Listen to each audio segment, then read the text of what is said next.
کوئی یہ سمجھتا ہے اگر کہ ملک کا دستور بغیر مسلمانوں کو ساتھ لیے ہوئے صرف ہندوؤں نے دستور بنایا ہے تو وہ بسم اللہ کے گنبد میں رہتا ہے، اسے دنیا کا کچھ پتہ نہیں ہے، کیونکہ اس ملک کی آزادی میں ہمارا کردار 145 سال کا کردار ہے۔ کسی کا کردار اتنے لمبے زمانے تک نہیں ہے کہ وہ مرتے مارتے پھانسی کے پھندوں کے اوپر لٹکتے اپنی گردنوں کو کٹواتے ہوئے 145 سال تک اس ملک کے اندر ہم نے کام کیا ہے۔ 1803 سے لے کر 1947 تک اگر کوئی مائی کا لال ہے، دودھ پیا ہے تو آ کر کے کہے کہ اس کا کردار 145 سال کا کردار ہے۔ جمعیت علماء کہتی ہے یہ علماء کا کردار ہے۔ یہ کردار پیار و محبت کے ساتھ تھا، غریبان پکڑ کر یہ کردار نہیں تھا۔ ایک دوسرے کے درد میں اور سکھ میں ہر چیز کے اندر شریک تھا۔ یہ ہمارا کردار تھا۔ ہم نے اس طرح سے اس ملک کو آزاد کرایا، کوئی نہیں تھا آزادی کی آواز اٹھانے والا۔ 1803 سے ملک کے لیے قربانی دینے والے 1857 کے اندر صرف دہلی کے اندر 33,000 علماء کو قتل کیا گیا۔ سنبھل میں، مراد آباد میں، میرٹھ میں سینکڑوں علماء کو جس کے جسم کے اوپر لباس عالموں جیسا ہوتا تھا اس کو پھانسی کے تختے پر چڑھا دیا جاتا تھا۔ کوئی نہیں تھا، کانگریس کا وجود بھی نہیں تھا۔ کانگریس تو بنی ہے 1883 میں اور 1885 میں اس کا پہلا اجلاس ہوا ہے، جبکہ 1803 سے حضرت شاہ عبدالعزیز صاحب نے اعلان کر دیا تھا کہ ہمارا ملک مسلمانوں کا یا ہندوؤں کا ملک نہیں ہے، نہیں رہا، یہ انگریزوں کا ملک ہو گیا، ہم غلام بن گئے۔ اب غلامی کی زنجیروں کا توڑنا اور جہاد کرنا ہر ایک کا فرض ہے، اور اس کے بعد جہاد پر لگ گئے۔ کوئی مائی کا لال نہیں تھا جو انگریز کی اس طاقت کے مقابلے میں کھڑے ہو کر غلامی کی زنجیروں کو توڑنے کے لیے اپنی زبان کو کھول سکے۔ اس اعلان کے تقریباً 80-82 سال کے بعد کانگریس بنی، اور کانگریس کا جو مقصد تھا جو آج بھی کتابوں میں موجود ہے وہ ملک کی آزادی نہیں تھا۔ مقصد تھا کہ جو دو جہاد ہوئے ہیں 1832 اور 1857 میں، اس کی وجہ سے جو ملکہ برطانیہ اور ہندوستان کے بسنے والوں کے درمیان دوری ہو گئی ہے، اس دوری کو دور کیا جائے اور حالات کو صحیح کیا جائے۔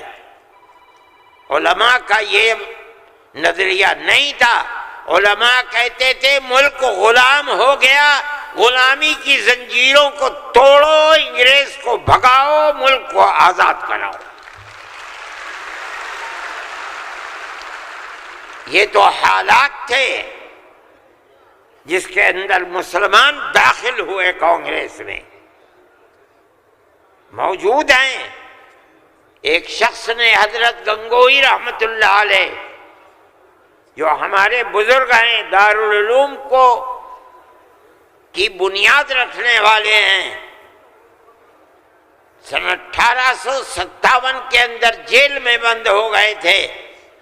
یہ سمجھتے تھے کہ قتل کر دیا جائے گا بغاوت کے الزام میں، لیکن چھوٹ گئے۔ ان سے پوچھا کہ ایک جماعت بنی ہے جس کے بنیادی کردار ہندو بنا رہے ہیں، کیا مسلمانوں کے لیے اس میں شریک ہونا جائز ہے؟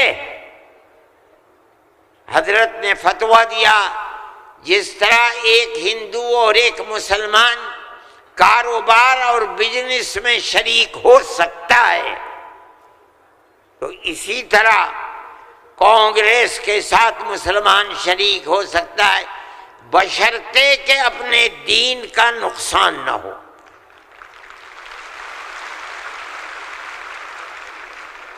اس کا مطلب نہیں سمجھے تھے لوگ، مطلب یہ ہے کہ ہماری تحریک ہے کہ مسلمان اور ہندو جب تک ساتھ نہیں ہوگا ملک آزاد نہیں ہوگا۔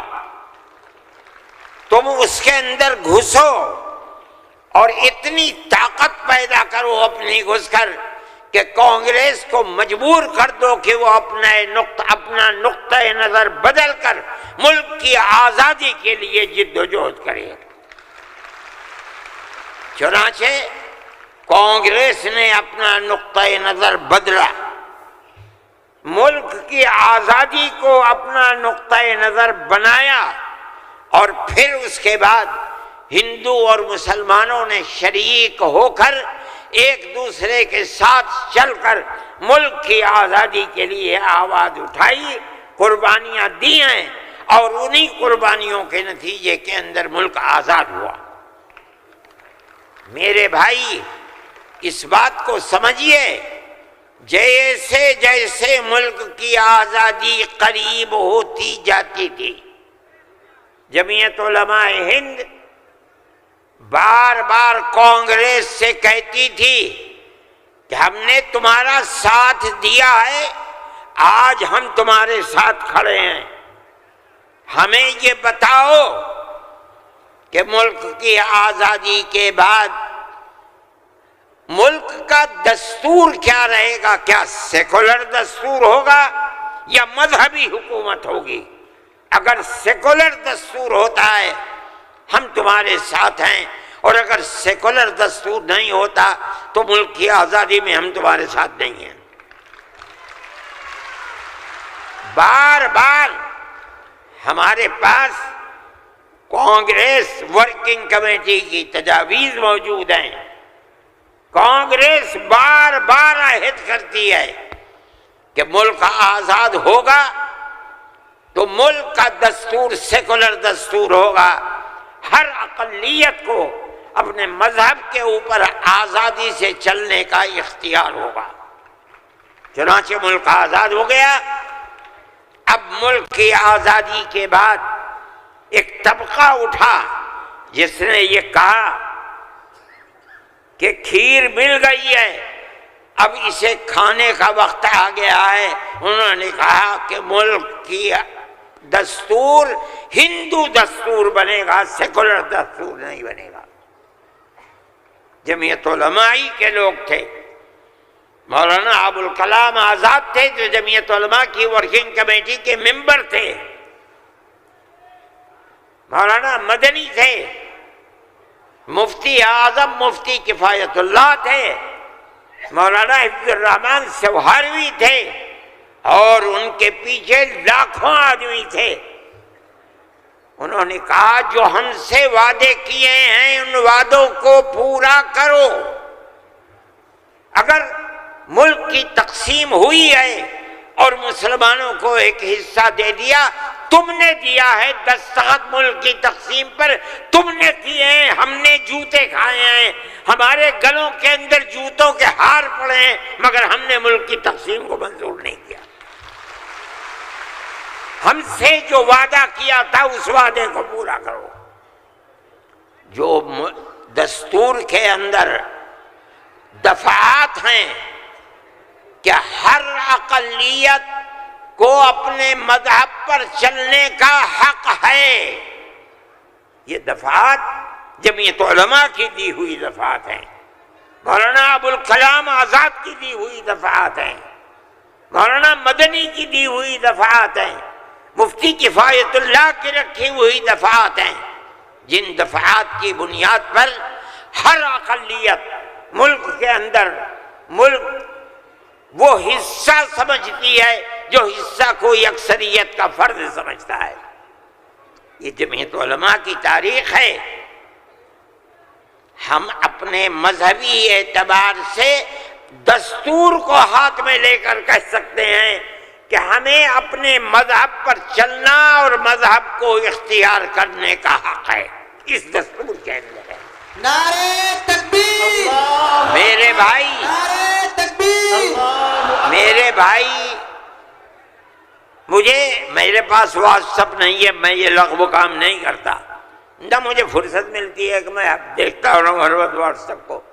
مجھے آج صبح ایک صاحب نے دکھلایا کہ کل مودی جی نے، وہ بڑے آدمی ہیں، میرے ملک کے وزیر اعظم ہیں، انہوں نے تقریر کی ہے اور اس کے اندر یہ فرمایا ہے کہ وقف، ہندوستان کے دستور کے اندر وقف کوئی چیز نہیں ہے. مجھے حیرت ہوئی کہ ایک ملک کا وزیر اعظم اور ہندوستان جیسا وزیر اعظم یہ بات کہہ رہا ہے. میں کہتا ہوں کہ وقف قرآن کا فیصلہ ہے، اللہ کے نبی حضرت محمد کا فیصلہ ہے، ہمارے دین کا جز ہے. وقف کا لفظ نہیں آیا، لیکن یہ بات آ گئی 25 اور 26 دفعات کے اندر کہ اس ملک میں ہر اقلیت کو اپنے مذہب کو پکڑنے، اپنے مذہب کو چلنے کا اختیار ہے. کیا مطلب یہ ہے؟ کل کو آپ کھڑے ہو کر کہہ دیں کہ نماز کا ذکر دستور کے اندر نہیں ہے، حج کا نام دستور کے اندر نہیں ہے، زکوٰۃ کا نام دستور کے اندر نہیں ہے، رمضان کے روزوں کا نام دستور کے اندر نہیں ہے، اس لیے ہر چیز کو مٹا دیا جائے. یہ کیا چیز ہے؟ دستور مجموعی طور پر دستور نے کہہ دیا کہ مسلمان ایک اقلیت ہے اور ہر اقلیت کو اپنے مذہب پر چلنے کا اختیار ہے. مذہب کی ہر چیز اس ایک دفعے کے اندر آ گئی. وقف کا مسئلہ، اسلام کے اندر جو چیز اسلام کی ہے مذہب، وہ چیز ہے جو قرآن کے اندر ہے. ایک دوسری وہ چیز ہے جس کو ہمارے آقا حضرت محمد صلی اللہ علیہ وسلم نے فرما دیا. یہی دو اسلام کی بنیادیں ہیں. سمجھو، قرآن کی آیت ہے 4 سپارے کی پہلی آیت، لن تنالوا البر حتى تنفقوا مما تحبون. لن تنالوا البر، ہرگز تم جنت کو نہیں پا سکتے. بر کی تفسیر مفسرین جنت سے کرتے ہیں. اے مسلمانوں کان کھول کر سن لو، ہرگز تم جنت کو نہیں پا سکتے یہاں تک کہ تم اپنے اس مال کو اللہ کی رضا کے لیے خرچ کرو جو تمہارے پاس ہے. جس مال کو سے تمہیں محبت ہے اس مال کو تم اللہ کی رضا کے لیے خرچ کرو. اسلام ایسا مذہب تھوڑی ہے. جب یہ آیت اتری اللہ کے نبی نے بیان فرمائی تو نسائی کی حدیث ہے کہ ابو طلحہ انصاری رضی اللہ تعالیٰ عنہ جو ایک دولت مند آدمی تھے، وہ اللہ کے نبی کے پاس آئے اور آ کر کہا کہ یا رسول اللہ، اللہ ہم سے ہمارے مال کے بارے میں فرماتا ہے کہ اگر تم جنت کے طالب ہو تو جو مال سب سے اچھا ہے تم اس کو اللہ کے راہ میں خرچ کر دو۔ یا رسول اللہ، میرا سب سے بہترین مال فلانی زمین ہے، میں آپ کو گواہ بناتا ہوں کہ میں اس کو اللہ کے لیے وقف کرتا ہوں۔ یہ حدیث موجود ہے نسائی کے اندر۔ مذہب اور کس چیز کا نام ہے؟ جو اللہ نے فرمایا وہ مذہب ہے، جو رسول اللہ نے فرمایا وہ مذہب ہے۔ مجھے حیرت ہے کہ مودی جی ہمارے مذہب کے بارے میں فیصلہ کرتے ہیں کہ وقف کے اندر، وقف کا ذکر دستور کے اندر۔ ارے بابا، دستور کے اندر مذہب اسلام کو، ہر اقلیت کو اپنا مذہب قبول کرنے کا اختیار آزادی کے ساتھ ہے۔ یہ ہمارا مذہب ہے، وقف ہمارا مذہب ہے۔ اللہ نے فرمایا، رسول اللہ نے فرمایا۔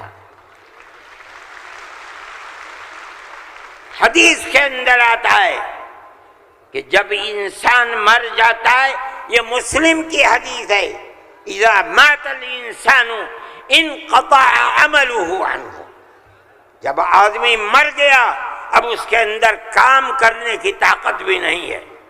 اب اسے کسی چیز کا ثواب ملتا تھا، نماز پڑھنے کا، روزہ رکھنے کا، نہ نماز پڑھ سکتا ہے نہ روزہ، مگر فرماتے ہیں 3 چیزیں ایسی ہیں مرنے کے بعد بھی آدمی قبر میں چلا گیا اسے ثواب ملتا رہتا ہے۔ کیا ہے؟ اس کے اندر پہلی چیز ہے صدقۃ جاریۃ، ایسا صدقہ کر کے جانا کہ جو اس کا ثواب برابر جاری رہے۔ مثال کے طریقے پر کوئی کنواں کھدوا دیا، یہ اللہ کے لیے وقف ہے، 100 سال، 200 سال، 1000 سال اگر اس کنویں سے پیاسا پانی پیے گا اس آدمی کو پہنچے گا جو مر گیا 100 سال پہلے، اس نے بنوایا تھا کنواں۔ اسی لیے مسلم کی روایت ہے اور وہ اس کے شارح امام نووی فرماتے ہیں کہ مراد اس سے وقف ہے۔ یہ قرآن و حدیث میں آپ کو سنا رہا ہوں۔ مجھے حیرت ہے کہ ہندوستان جیسے ملک کا وزیر اعظم ایسی بات کہہ رہا ہے۔ ارے بابا، کیا زکوٰۃ کا ذکر آئے گا دستور کے اندر؟ کیا نماز کا ذکر آئے گا دستور کے اندر؟ کل کو کھڑے ہو کے یہ کہہ دو کہ نماز کا ذکر دستور میں نہیں ہے اس لیے نماز نہیں پڑھنے دی جائے گی، زکوٰۃ دستور میں نہیں ہے، زکوٰۃ نہیں کرنی۔ میں سوچتا ہوں کہ اللہ، ملک کا کون بول رہا ہے؟ وزیر اعظم، اور ایسی چیز بول رہا ہے جس کے نہ سر ہے نہ پر ہے۔ ہم اس کے مخالف ہیں۔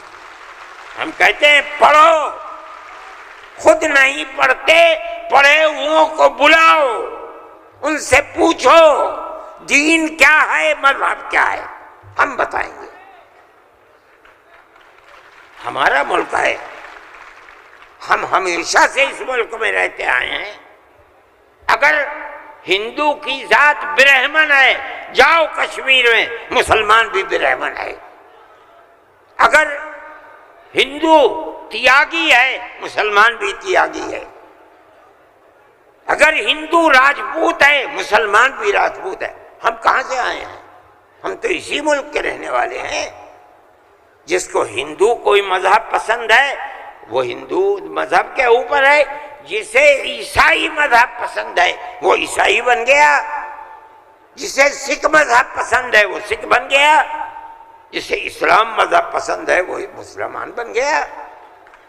لیکن جس طرح ایک گھر کے اندر 5 بیٹے ہیں، ایک ٹھگنا ہے، ایک لمبا ہے، ایک کالا ہے، ایک گورا ہے۔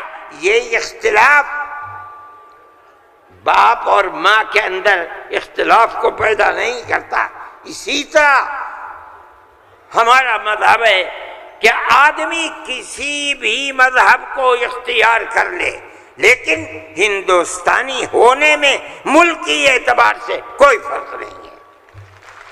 ہمارا مذہب ہے، ہم اس کو مانتے ہیں اور یہی ایک حقیقت ہے، لیکن برا ہو اس نفرت کی سیاست کا۔ ایک ایسی بات کہہ رہے ہیں جس کے نہ سر ہے نہ پیر ہے، ایسا معلوم ہوتا ہے جیسے ہر مذہب کی ایک ایک جزئی چیز کو دستور میں ہندوستان کے اگر لایا جائے گا تو وہ دستور ہوگا، نہیں لایا جائے گا دستور نہیں ہوگا۔ لیکن میں کہتا ہوں کہ یہ غلط ہے۔ مودی جی کو ایسی کچی بات نہ کہنی چاہیے، لیکن دنیا ہے، ہر بات کو کہتی چلی جا رہی ہے۔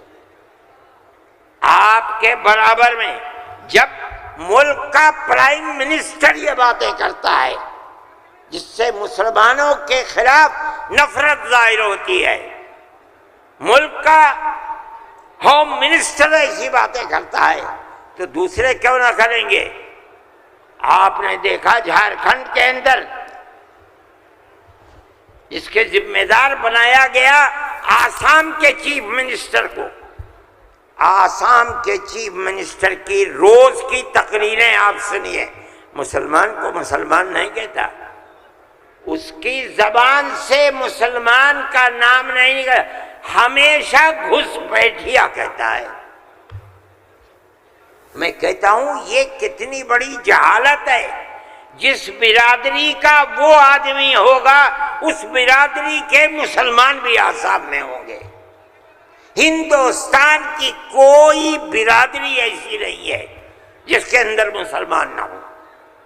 وہ مسلمان کا نام لیتے ہوئے گھبراتا ہے، مگر خدا کی قدرت ہے جو 1 مہینہ جھارکھنڈ کے اندر رات اور دن تقریریں مسلمان کے خلاف کرتا رہا، وہاں مسلمانوں کا نام لے کر ان کے خلاف بولنے والوں کا منہ کالا ہو گیا۔ نعرہ تکبیر، جمعیت علماء ہند، مولانا ارشد مدنی۔ اس کا مطلب کیا ہے؟ اس کا مطلب سمجھو، صرف یہی مطلب نہیں ہے کہ وہ تقریریں کی اور تقریریں کر کے چلے گئے۔ اس کا مطلب یہ ہے کہ وہ رات اور دن مسلمانوں کے خلاف زہر اگل رہے تھے۔ جھارکھنڈ کے صرف ہندو نہیں، ہندو اور مسلمانوں نے مل کر اس تحریک اور اس سیاست کو تھوک دیا اس کے اوپر۔ الیکشن کے اندر بی جے پی کی ناکامی وہ صرف مسلمان کے حصے میں نہیں لکھی جائے گی۔ مسلمان کی تعداد کتنی ہے جھارکھنڈ کے اندر؟ اس کا مطلب یہ ہے کہ نفرت کی اس سیاست کو جھارکھنڈ کے ہندو اور مسلمان نے تھوک دیا، اس کے اوپر قبول نہیں کیا۔ وہ آدمی جو بولتا تھا وہ اپنے صوبے کے اندر بھی جب زبان سے کوئی بات نکلتی تھی مسلمان کے خلاف آگ ہی اگلتا تھا۔ دیکھو ساری ہندوستان کے اندر ہندوستانی ہونے کے لیے یہ بنیاد ہے کہ جو سب سے پہلی مردم شماری تھی سن 1951 کی، جس کا نام اس مردم شماری میں ہے وہ اور اس کی اولاد ہندوستانی ہے۔ یہ ملک کے اندر ایک قانون بنا ہوا ہے، لیکن کانگریس، بی جے پی اور جو علاقائی پارٹیاں آسام کی ہیں سب نے مل کر جب قانون بنا دیا، قانون بن گیا، اب اب یہ حلق سے نیچے چیف منسٹر صاحب کے نہیں اتری. انہوں نے کہا کہ نہیں، سارے ملک کا دستور ایک ہونا چاہیے. ارے بابا، کانگریس کا زمانہ تھا، کانگریس نے پارلیمنٹ کے اندر یہ اصول بنایا، اس کے اوپر بی جے پی کے بھی دستخط ہیں، علاقائی پارٹیوں کو بھی دستخط ہیں، ہم نہیں جانتے کچھ. اور تقریر جیسے یہاں کر رہے تھے ویسے ہی روز تقریر وہاں کرتے تھے. 71 نہیں 51 بنے گا، 71 نہیں 51. کیوں؟ اگر 51 کو بنا دیا گیا تو کم از کم 80-90 لاکھ مسلمان اجڑ جائے گا، برباد ہو جائے گا.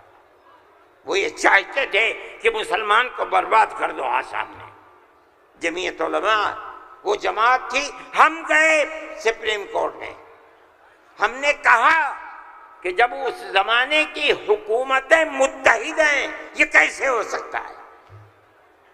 یہ اللہ کا احسان اور کرم ہے کہ سپریم کورٹ نے وہ فیصلہ کیا جو حق فیصلہ تھا، اور اس نے کہہ دیا کہ نہیں، آسام کے لیے سن 71 ہی رہے گا. تمام پارٹیوں نے اس کو قبول کیا ہے. اب زمانہ خراب ہو گیا، دل دکھنے لگا. وہ جو وہاں دل کے اندر مسلمانوں کے خلاف آگ تھی وہ جھارکھنڈ میں لا کر کے اگلی ہے. اللہ نے یہاں بھی منہ کالا کر دیا. میرے بھائی، جمعیت علماء کا یہ کام ہے. ہم نے اس سے پہلے ایک اور مقدمہ آسام کے سلسلے میں لڑا تھا. جب لڑکی اپنے شوہر کے ساتھ کسی دوسرے شہر میں پہنچی، یہ لڑکی کہاں سے آئی؟ جو وہاں کا پردھان تھا وہ سرٹیفکیٹ دیتا تھا کہ یہ لڑکی فلاں کی ہے، باپ اس کا فلاں جگہ ہے، لڑکی یہاں رہتی ہے. اسی سرٹیفکیٹ کی بنیاد پر اسے آسامی کہا جاتا تھا. اس طرح کی لڑکیاں ہندوؤں میں 24 لاکھ اور مسلمانوں کے اندر 27 لاکھ تھی. وہاں کی فرقہ پرست طاقت کہتی تھی کہ یہ پردھان کا سرٹیفکیٹ کوئی معنی نہیں رکھتا. تنہا جمعیت علماء تھی. ہم گئے سپریم کورٹ میں، اور جو بڑے سے بڑا وکیل جو ایک ایک پیشی میں 15